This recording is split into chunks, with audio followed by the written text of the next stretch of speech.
Iginiit ng Philippine National Police at ng Armed Forces of the Philippines na wala silang namomonitor na banta sa seguridad.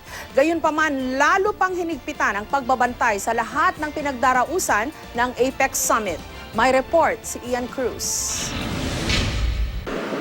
Nasa bansa ngayon ang ilan sa pinakamakapangyarihang leader sa mundo, kabilang si US President Barack Obama, para dumalo sa Asia-Pacific Economic Cooperation o APEC Summit. Kaya naging mahigpit ang security check maging sa mga miyembro ng media sa International Media Center sa World Trade Center sa Pasay. Bagamat wala raw natatanggap na banta sa pagdaraos ng APEC Summit dito sa ating bansa, hindi raw nagpapakakumpiyansa ang ating mga otoridad. Ang lahat daw ng gagawa ng hindi maganda, daraan daw sa butas ng karayom dahil sa dami daw ng bahagdan ng inilatag nilang seguridad. Handa ang PNP at Armed Forces of the Philippines mapakalupaan, himpapawid at katubigan, pero wala raw kinalaman ito sa Paris attacks. Wala rin naman daw silang namomonitor na banta. Exclusion area tayo na 40 miles, nautical miles, na dapat walang lumilipad na maski anong klaseng flying objects.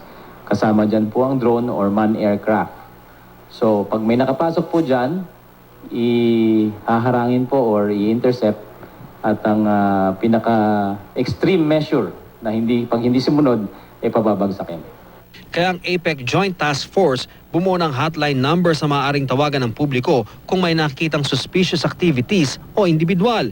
Pero paalala ng PNP, dapat po siguro ay maging maayos lang po tayo dahil ang lahat po at karamihan ng puwersa po ng ating mga security forces is focus sa security operations.